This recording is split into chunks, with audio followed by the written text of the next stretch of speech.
Um, so our speaker today is Roger Howland, who's the Deputy Governor of the Alameda Colony Society of Mayflower Descendants in the state of California. Roger is a descendant of Pilgrim John Howland. Actually, he'll probably explain more. And a cousin of our very own Sally Philbin. In honor of the 400th anniversary of the Mayflower arrival, November 1620, Roger will be presenting the program, Pilgrims to Patriots, Ordinary People in Extraordinary Times. And I have to really thank Roger for being so accommodating. We moved him several times in order to accommodate our schedule. Welcome, Roger.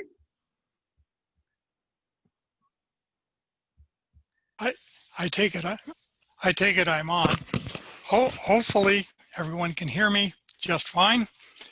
And I just want to thank you all and welcome you to my humble home.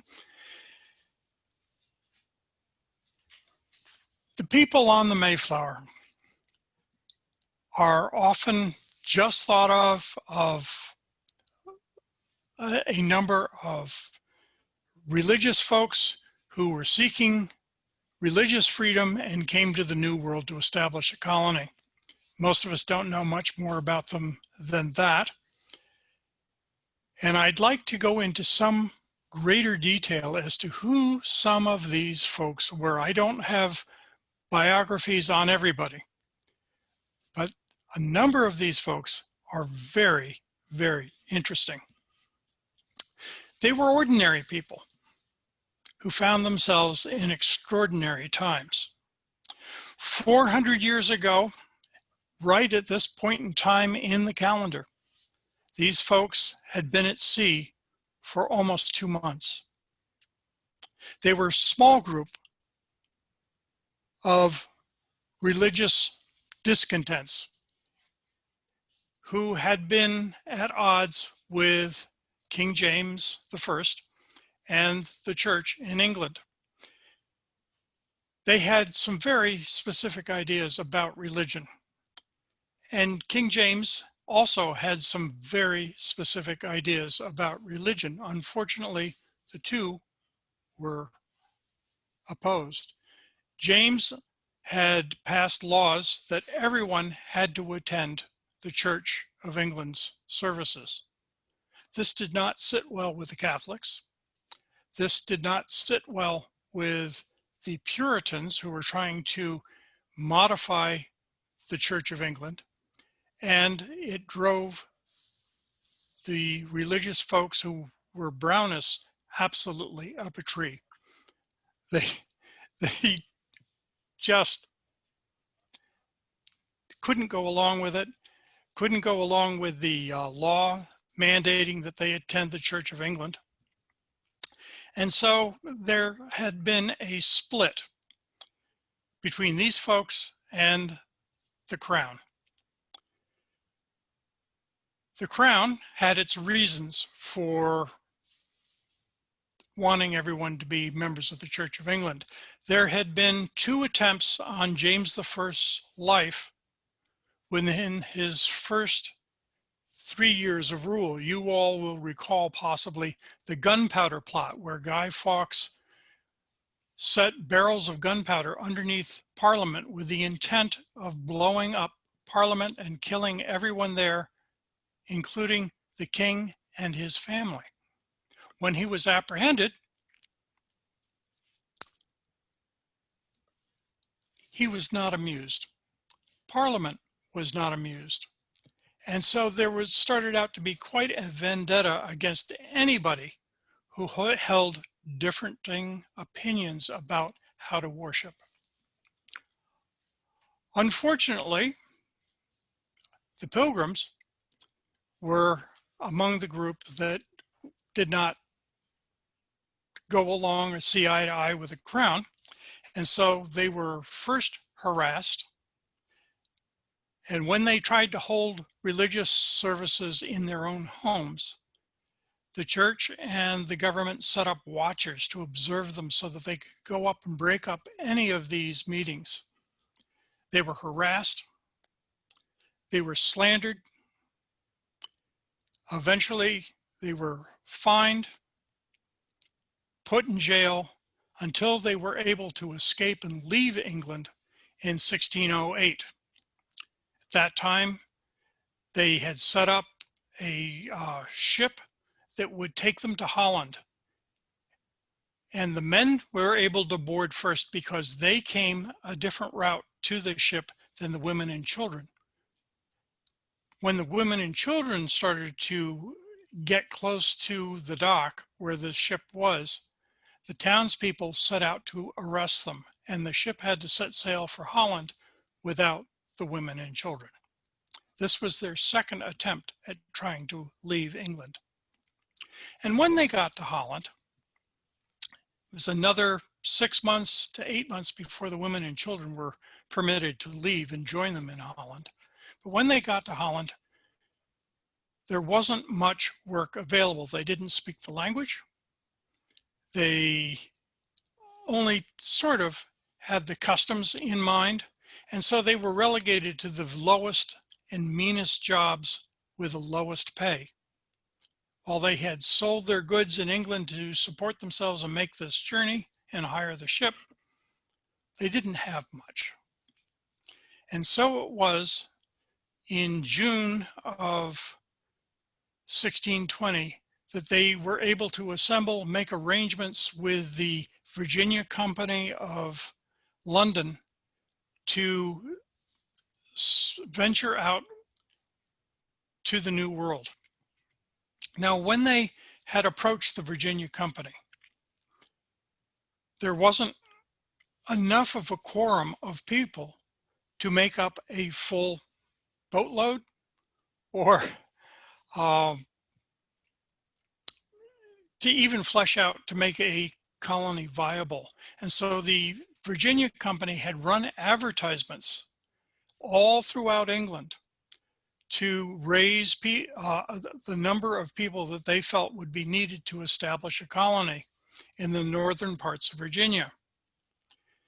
This resulted in two groups actually being aboard the Mayflower. They referred to themselves as the Saints and the Strangers. The Saints were the religious group that was in Holland that were coming over.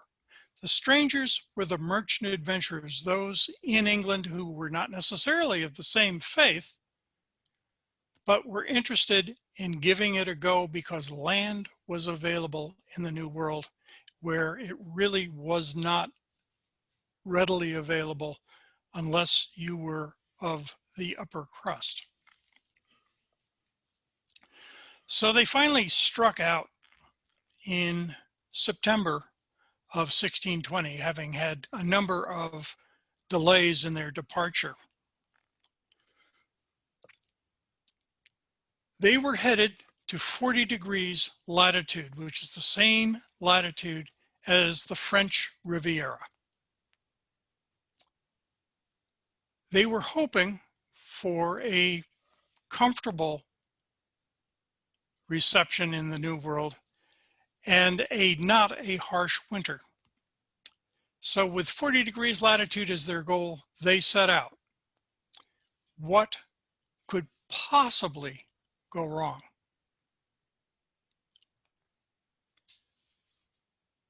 Unfortunately, and no one knew it at the time, but by the same time the following year, one half of them would be dead.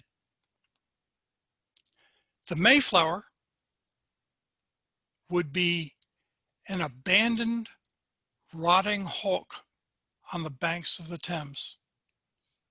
She was no longer serviceable because of the conditions that she found both coming over and returning.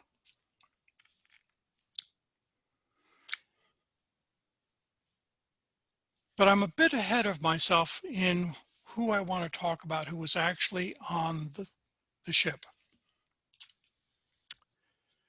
One of the people who I find absolutely fascinating, was a gentleman by the name of Stephen Hopkins. And Stephen Hopkins had been running an ordinary, or a tavern, in England in 1614. Nope, 1609, 1608, 1609, when there was an opportunity for him to come to the New World. He's the only pilgrim on the ship who had actually been to the New World. And so when an opportunity came up to come to the New World to perhaps better his circumstance, he left his wife in charge of the ordinary and his two children and set sail with a relief expedition to Jamestown. Jamestown had been in existence for 2 years at that point in time. And this was the third relief expedition to resupply Jamestown. Now, it had been an armada of 7 ships, all sailing together, and in charge was Admiral Somers. And Admiral Somers would be in charge of the entire armada and in charge of everybody who was on the sea for this voyage. Now, on this, his flagship, the Sea Venture, was also Governor Gates. And Governor Gates was going to be in charge when they reached Jamestown. And so he and his dignitaries were there on board the Sea Venture as well. And our Stephen Hopkins was the minister's clerk aboard. Unfortunately, their trip to the New World was not a smooth one either. While their ship, the Sea Venture, was a 300-ton vessel, twice the size of the Mayflower, with only 150 passengers on board, they hit rough weather, mid-Atlantic, and it was quite a storm, as they have described it in their report that eventually got back to England. The Sea Venture was a new vessel and had not totally broken in, and the caulking in the ship began to break down in the heavy seas. And she began to leak, and people were really worried who were on board. The waves were huge. And as she began to take on water, she got about 9 feet of water inside her hold, and they were tossing off the cannons on board to try to stay afloat. They were using the bailing system that they had aboard to the point where everyone was exhausted and hardly could make a move to further save themselves. At that point, Admiral Somers spotted, or their lookout spotted and pointed it out to him, that there was possibly land if they steered in a particular course. So that they did. And as the waves started to break over the ship and St. Elmo's fire, a type of lightning, danced in the rigging, they got within a mile of the Devil's Islands, where she ran aground on a reef. At this point in time, a few hours later, the storm began to dissipate, and the ship was firmly lodged between 2 boulders about a mile off the shore. So when the seas calmed down, they were able to make it to this island, one of a small archipelago of islands. And they heard these screams and cries of what they considered to be devils and Satan's host in the interior. Now, in the following few days, they were able to offload the supplies because this ship was not going anywhere. It was just firmly lodge between the two boulders, but they were able to save most of the supplies and all the people who had been on board. But a problem came up, and this problem would haunt Stephen Hopkins for a long time, even when he was eventually aboard the Mayflower. And the problem was that Admiral Summers was in charge when they were on the ocean. And that was perfectly clear, except they weren't on the ocean. And Governor Gates was in charge once they reached Jamestown. But they weren't in Jamestown. So there was no formal governance while they were on the islands. And the groups broke up into different factions, some that wanted to follow the governor, some that wanted to follow the admiral. And then there was Stephen Hopkins, who didn't want to follow either one of them. And he tried to get a collection of people and move to the center of the island as opposed to these two opposing groups. Now, this didn't set very well with either the admiral or the governor. And so they brought him up on charges, and they found him guilty of mutiny. And they were going to hang him. But a number of his friends who had been on the boat as well pleaded for his life. And they pleaded that he had children and a wife who were depending on him to make a go of it in the new colony. And so they spared him. Now, it took almost a year. It took almost about 9 months for them to build two smaller vessels from the wood of the wreck. And they, in 1610, were ready to leave the island, had gotten a number of wild pigs who had been placed on the island by the Spanish 100 years earlier, as well as other supplies. And they loaded up these two ships and they sailed for Jamestown. And when they arrived at Jamestown, they found this colony in total disarray. They were having problems with the Indians. They were afraid of going outside the walls of the Jamestown fortification. And these people were ready to leave and go back to England. But there were now supplies. And while a number of the 500 to 600 people who had originally set sail on this flotilla of ships, there were only 60 left alive. So it was touch and go for a while, but Stephen Hopkins remained in the colony until 1614.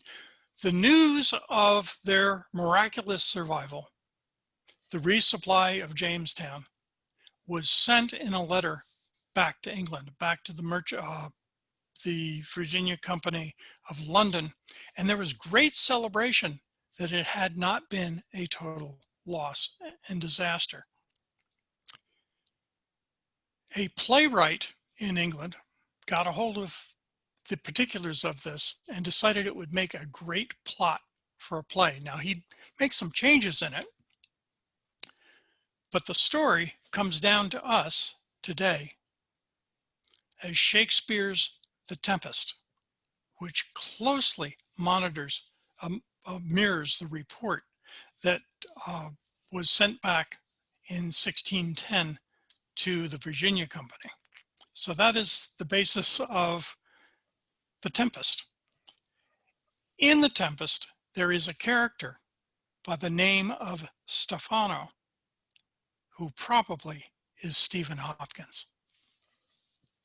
Now, by 1614, Stephen Hopkins said, this is not going so well here in Jamestown, and so he left and returned to England, where he discovered that his wife has died, the ordinary is out of business, and he's casting around for what he's going to do next when he sees the advertisement that the Virginia Company is raising people to come to the New World, and he signs up for that. He's going to bring his children across. And so he signs up, and he is among the people who are on the Mayflower when she sails for the New World. Now, he had been doing basically okay. He had some money. He had two servants, uh, Doty and Leicester. Edward Doty and Edward Leicester were his servants, and they were hands full, particularly Leicester. And so he had these indentured servants, he had his two children, and he had married again by the time he came over to the New World aboard.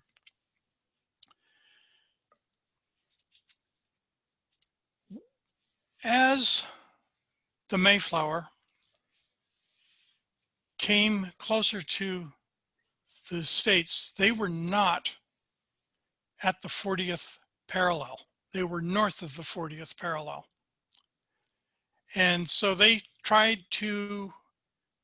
were quite relieved, basically, that they had made it.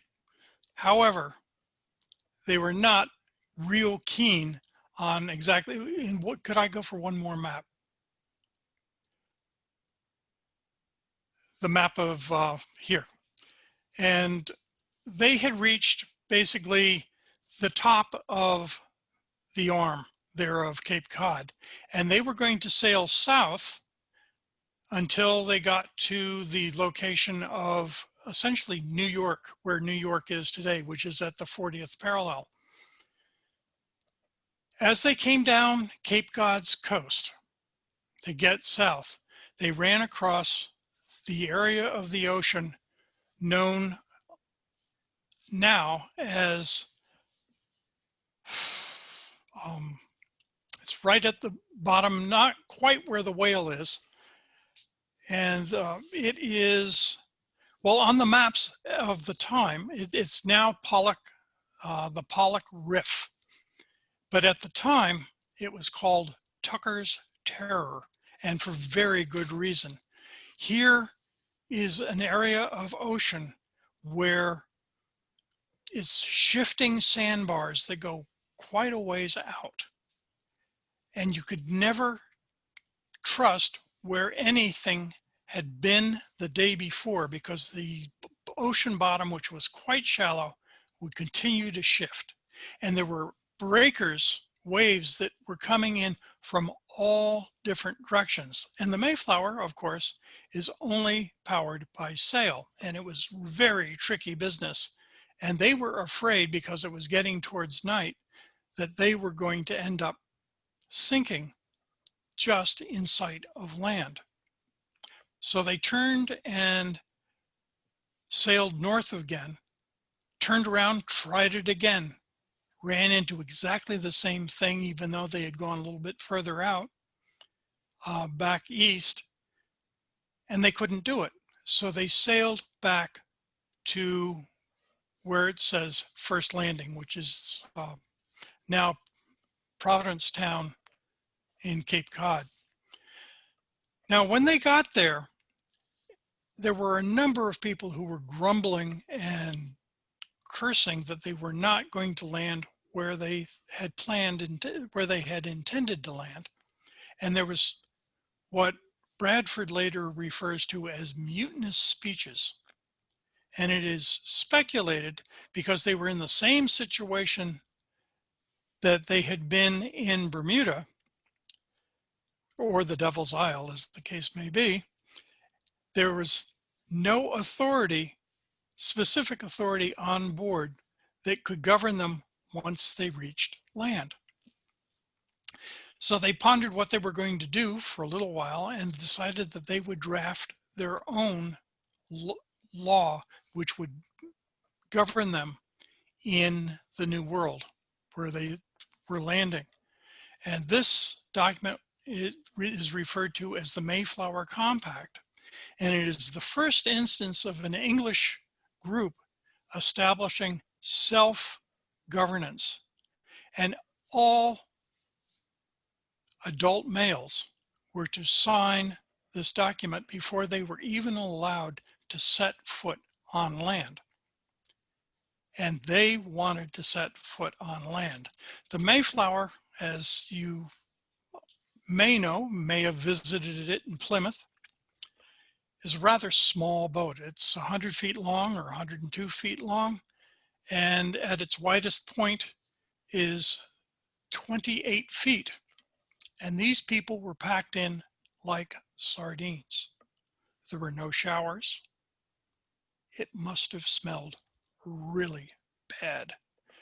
It was not an English custom at that time to bathe regularly to begin with, but to be in such cramped quarters, essentially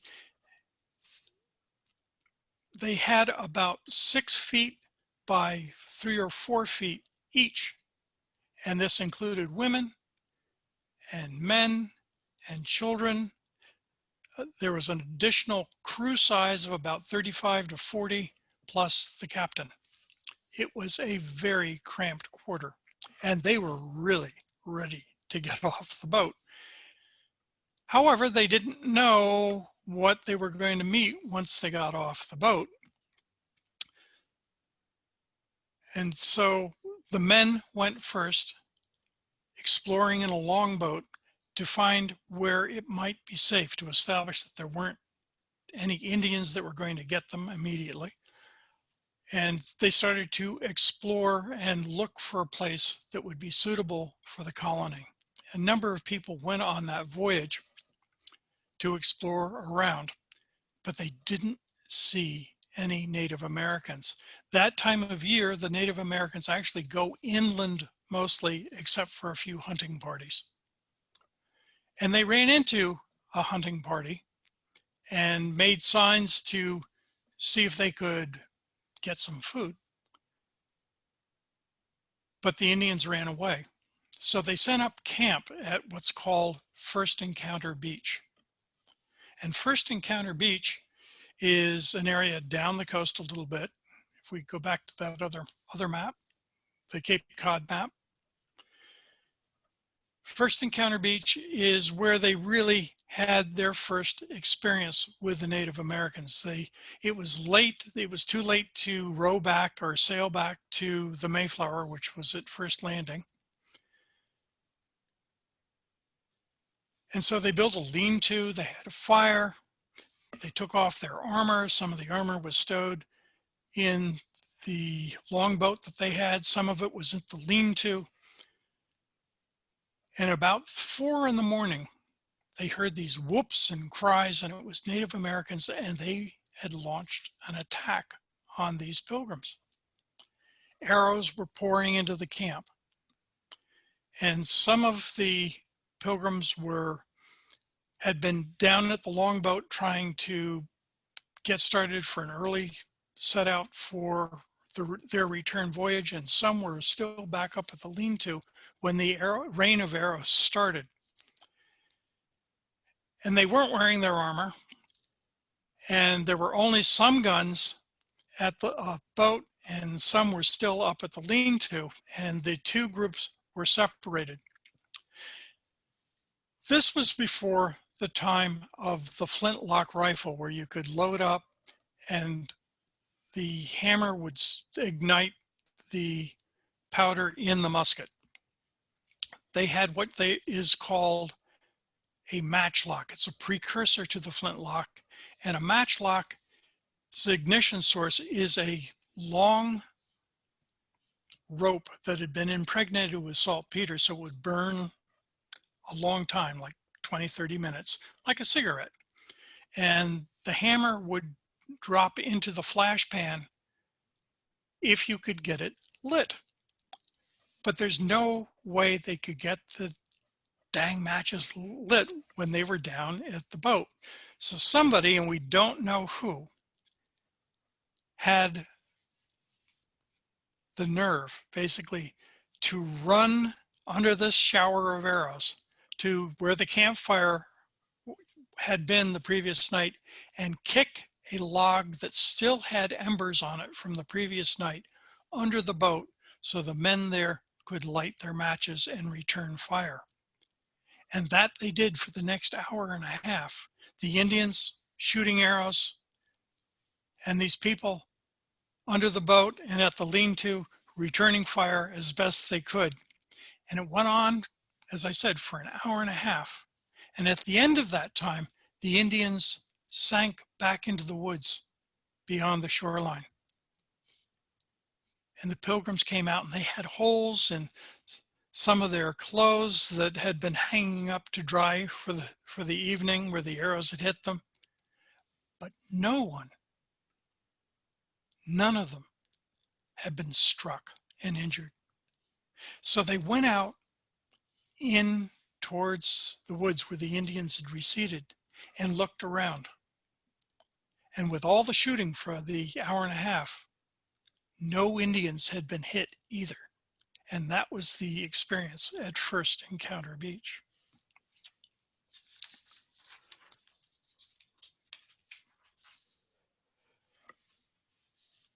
Having been to the New World, Stephen Hopkins had some experience with the Native Americans.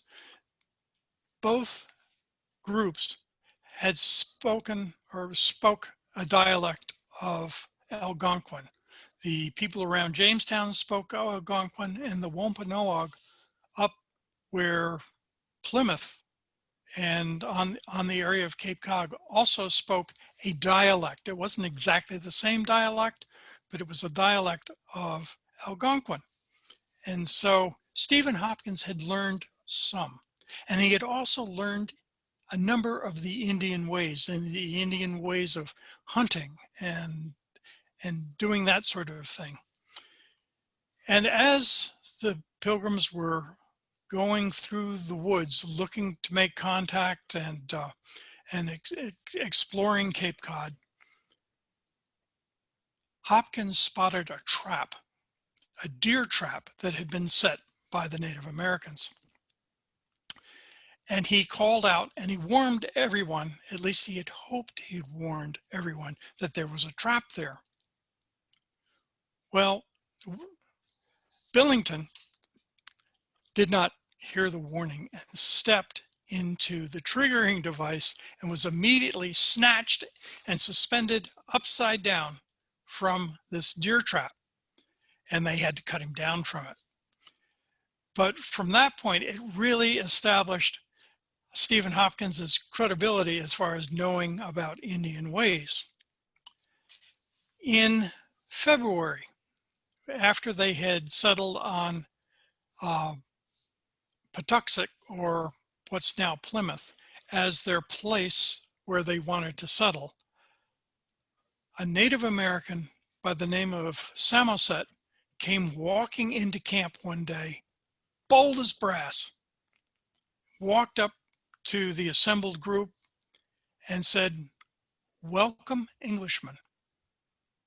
Now they were pretty surprised. They didn't have any idea that these people would be able to speak English. And he said, "Welcome, Englishmen." And at that point, Hopkins was able to extend an invitation that they would be able to parley. And Samoset explained that there was somebody who spoke English even better back at his village, and they would send them in to parley.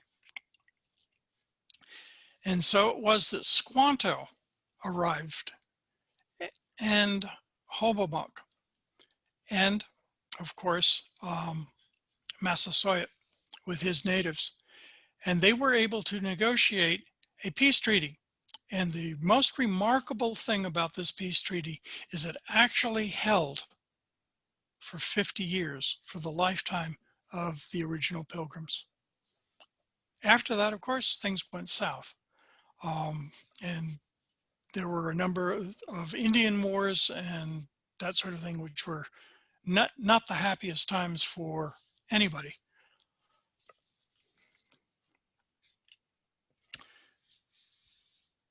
Stephen Hopkins, true to his nature, started an ordinary in Plymouth after the town had begun to establish itself. And we know of his background a little bit more because he got fined for serving liquor on the Sabbath and allowing people to drink a little bit too much in his establishment, they would become rowdy and carry on.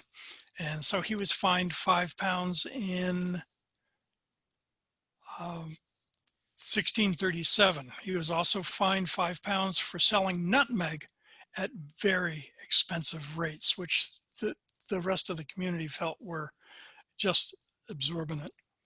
So that's sort of the story of Stephen Hopkins. Stephen would stick up for what he believed was his right, and he was also charged with battery on another settler, John Tinsdale, and fined £5 for that one. But he was very much involved in the community. He volunteered for service in the Pequot War, which was 1636, which was a little bit further south against the Pequot Indians.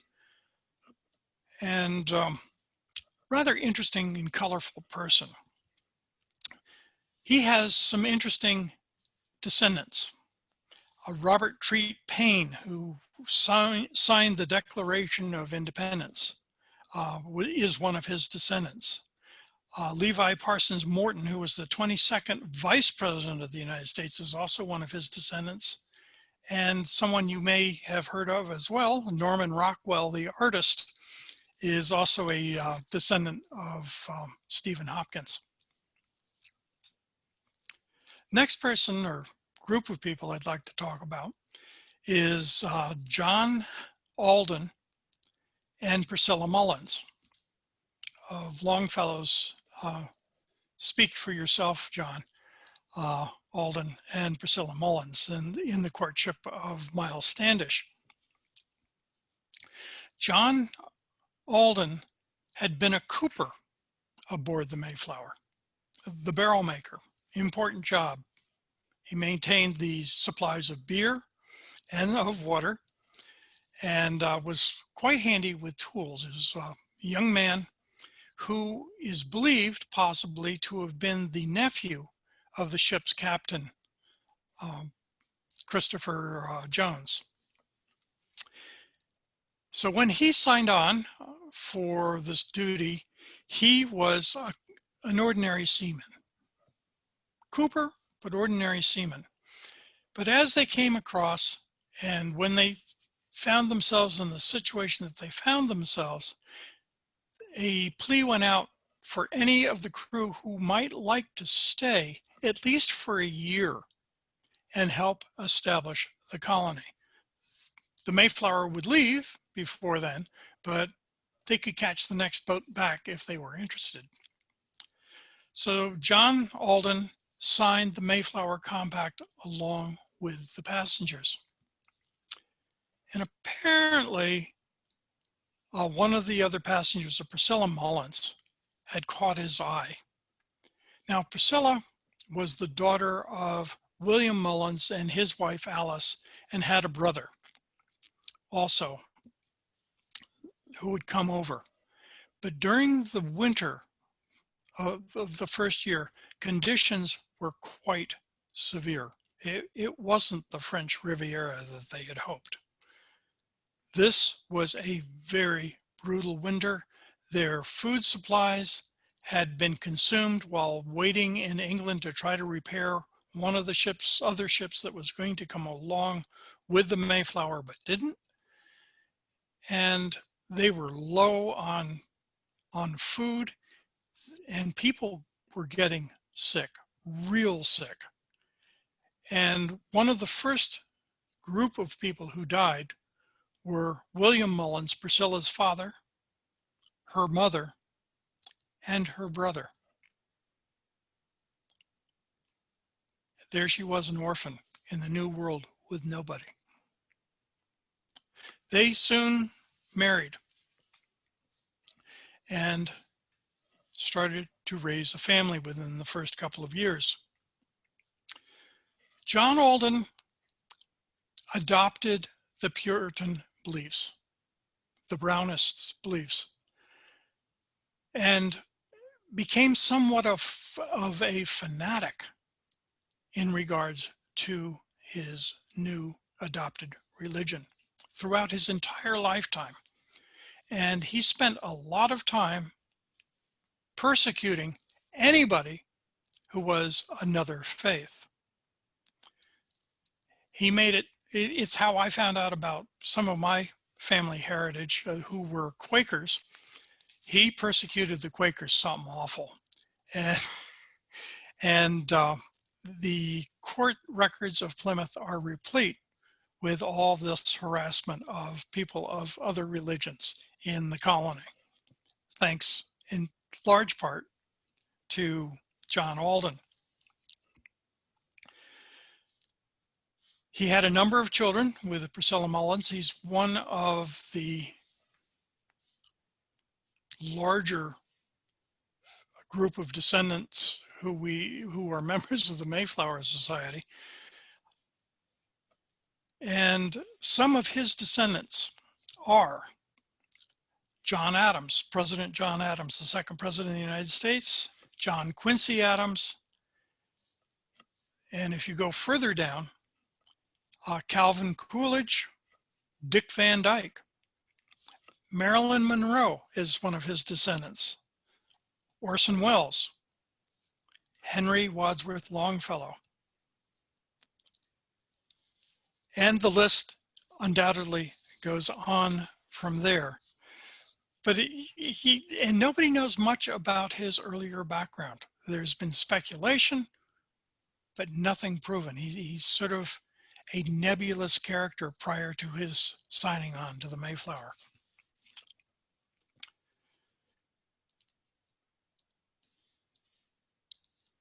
Another group with somewhat of a similar history is John Howland and his wife, Elizabeth Tilley. Now, the Tilleys came over and also were deceased pretty soon after arriving. Now, John was one of 5 servants of the future governor of the Plymouth colony.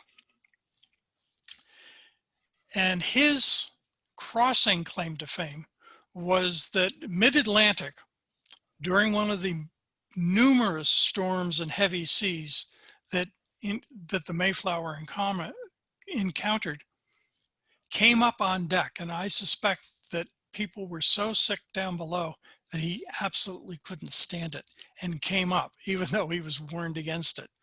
He stood on the deck, and no sooner had he gotten relaxed a little bit when a wave crashed over the deck and washed him right over the edge. Fortunately, a rope had also been washed over the deck, which he grabbed a hold of, and some of the sailors, spotting him go, pulled him back on board. And after a little while of struggling to get him up and reaching around with a boat hook to haul him back up on deck and get him back down below, he managed to survive, even though we don't know whether he could swim or not, but he certainly could grab hold of a rope and hold on for dear life.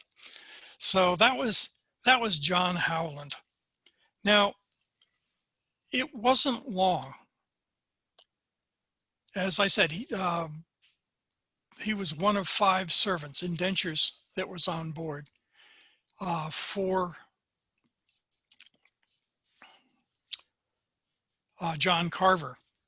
And John Carver soon he was out in the early spring working in the fields, developed a terrible headache, came back in because he was really feeling poorly,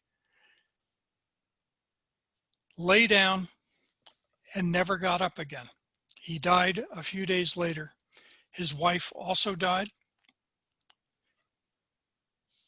His children died. And usually with an indenture, you are inheritable. Your indenture is inheritable by the next family member. But he and the rest of the group of indentures that had been indentured to him were free people because there was no one to inherit their indenture. He rose rapidly in the colony and held many important positions of leadership there. He had also been there during the incident at First Encounter Beach. And later, when the colony was having difficulty paying back the loans that the merchant adventurers had, the Virginia Company had fronted the colony, he was one of 8 people who undertook to pay the colony's debts back to the company. These folks were called undertakers, and when I first encountered the word undertaker, and he was an undertaker, I was somewhat surprised until I learned what an undertaker was, that they undertook to resolve the colony's debts. He was put in charge of one of the colony's trading posts up in the Kennebec River in Maine. And one of the ways the colony was trying to make enough money to pay off their debts was trading in beaver, and they would trade with the natives in the Kennebec area. And during that time, as more and more people came over after the Mayflower and established things, there would be poachers. And there was an incident a few years on where poachers were up at the Kennebec River and stealing, or what they considered to be stealing, the Plymouth colony's interests in the Kennebec area. It came to blows.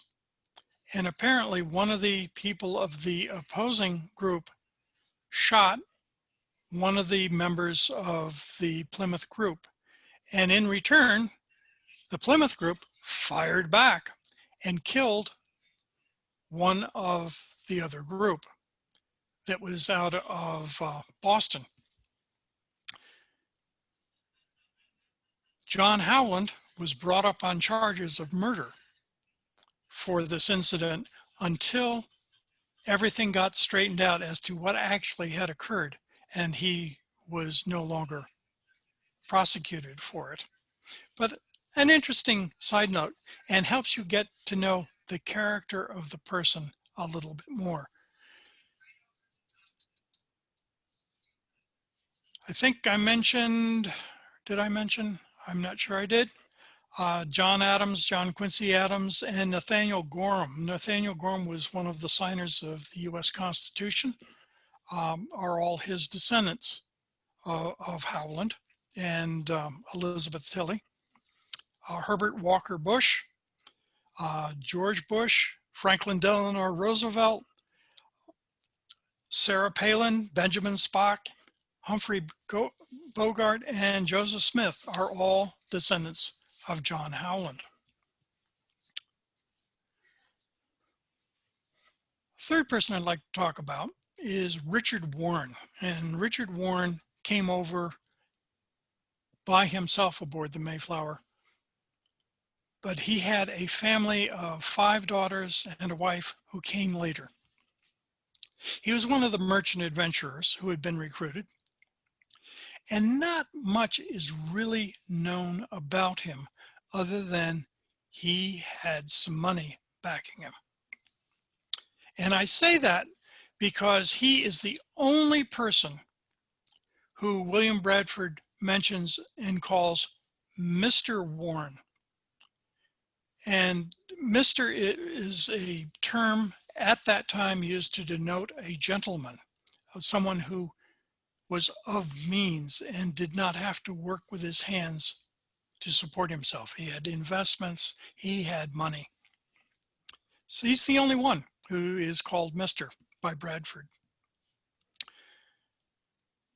Interestingly enough, he was not one of the undertakers, and he only survived 7 years in the colony before he passed. His wife, on the other hand, lived a long time. And the colony passed a law that she could represent his financial interests in the colony after he deceased. And she was the only woman to be in that position in the colony. And I find that really interesting. She was a rather strong individual, and she represented herself and her family very well. His descendants include Alan Shepard, who was one of the astronauts who walked on the moon. Sarah Palin again. Amelia Earhart is one of his descendants. Franklin Delano Roosevelt is, and Frances Perkins Wilson, Secretary of Labor, 1933 to 1945, who was the first woman appointed to a cabinet level position in the United States. Now, I've mentioned William Bradford. William Bradford became the second colony governor of Plymouth and stayed that way for any number of years. He had been an early convert to the faith of the Brownist faith, and had been one of the ones arrested when they tried to leave England the first time. So he had a criminal past. He wrote the history of Plymouth Plantation, which is a very interesting read if you ever have an opportunity to do some extra reading. It's quite readable, amazingly enough. It's been reprinted any number of times. It is in print today. It's called Of Plymouth Plantation. And he was very influential in keeping the community together, being somewhat more religious tolerant than John Howland. He would tolerate at least ideas and keeping the colony together. Miles Standish never adopted the separatist faith. However, he was instrumental in being the military brains behind the outfit that allowed them to survive their situation in the New World and put down a number of Indian situations which had arisen as well.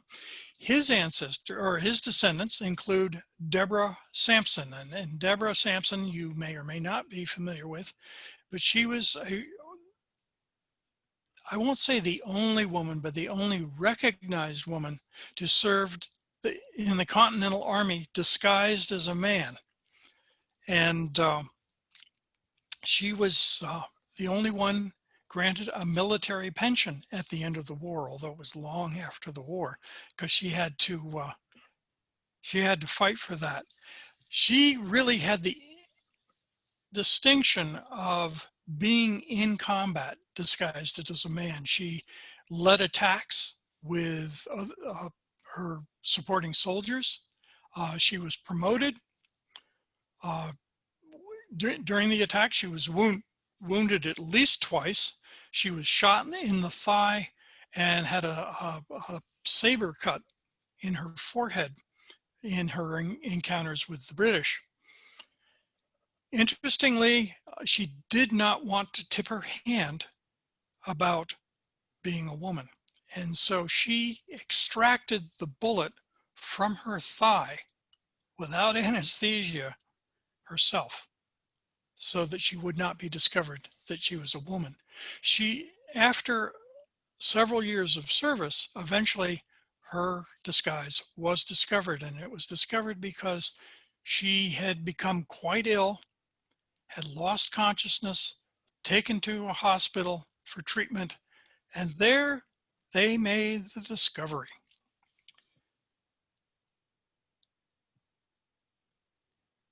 After which she was discharged from the Army, but she did eventually get a pension for her service and full recognition. After the war, she married and had 3 children. Maybe some of you are her descendants, but a rather interesting character. She was a woman to be dealt with. And after the war, she would go on speaking tours, and she would dress up in her Continental Army uniform and go out and talk to groups. And I always find her a very impressive character. She's a descendant of William Bradford, as is Julia Child, George Eastman of Eastman Kodak Company, Clint Eastwood, Hugh Hefner, George B.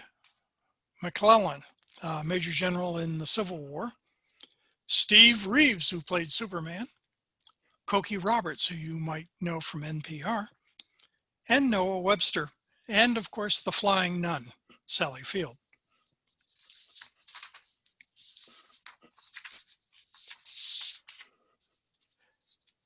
John Billington is the last person I'm going to talk about. His descendant of note is James Garfield. But John was also one of the merchant adventurers who had been recruited by the London Company. And Billington was a bit of a character. He was not going along with any program that was presented. He was not one of the separatist groups. His son, Francis, was aboard the Mayflower while everybody was working on establishing Plymouth. And he was down between decks, and he was, of course, playing with guns.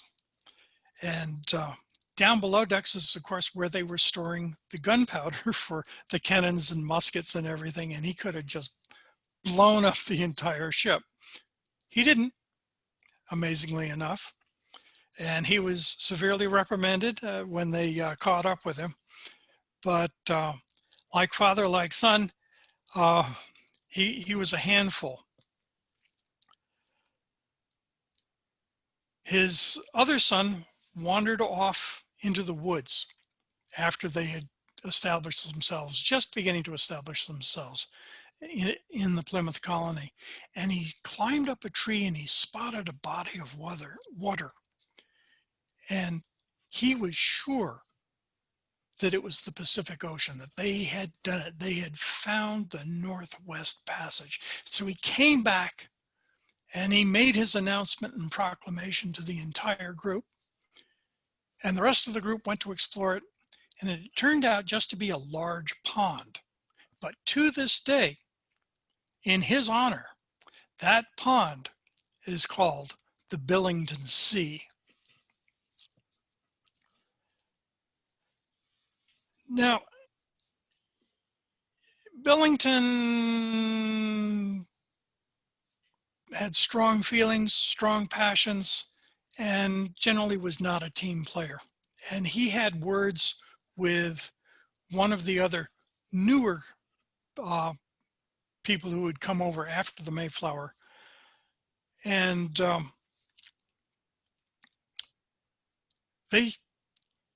whatever the motivation was, Billington decided that he would have it out with this guy.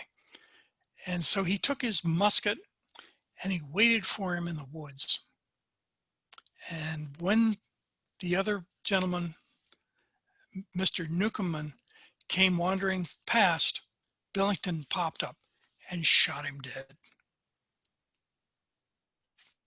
John Billington, of course, was brought up on charges.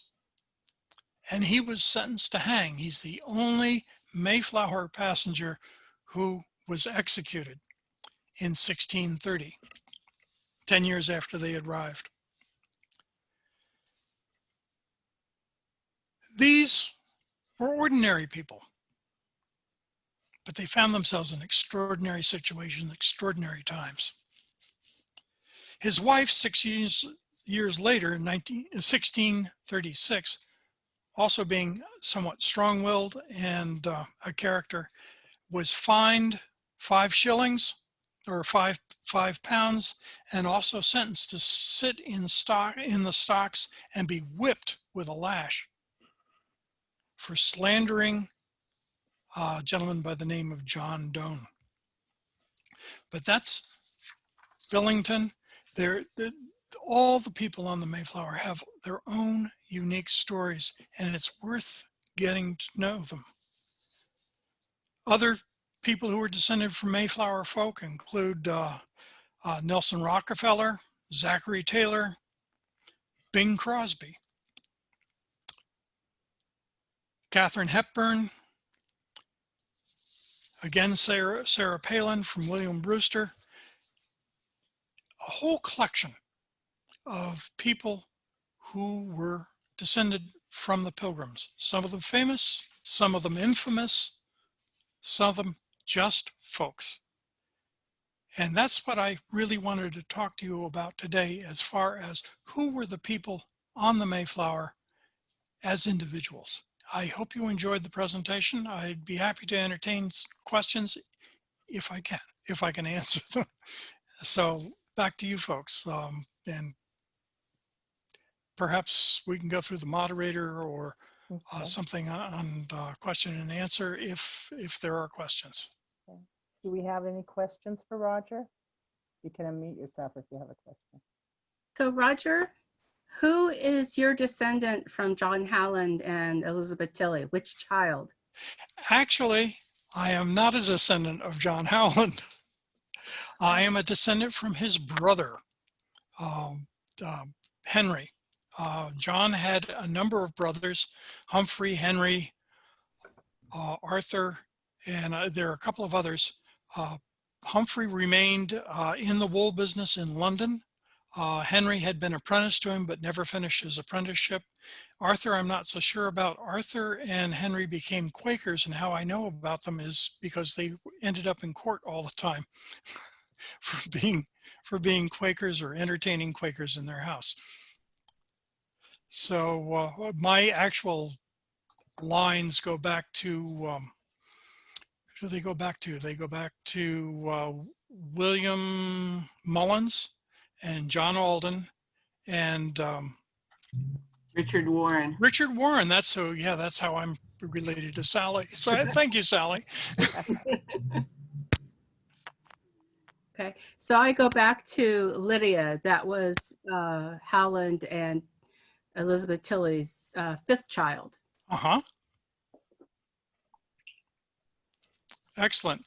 Big family. At the Mayflower Library in downtown Oakland, there is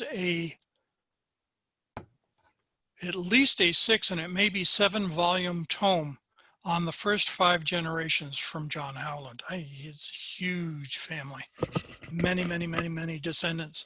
And I'm sure that many of those people, many of the descendants ended up in the American Revolution. There were some loyalists there, I found, but an awful lot of them would have fought on the side of the American Revolution, on the side of the Americans.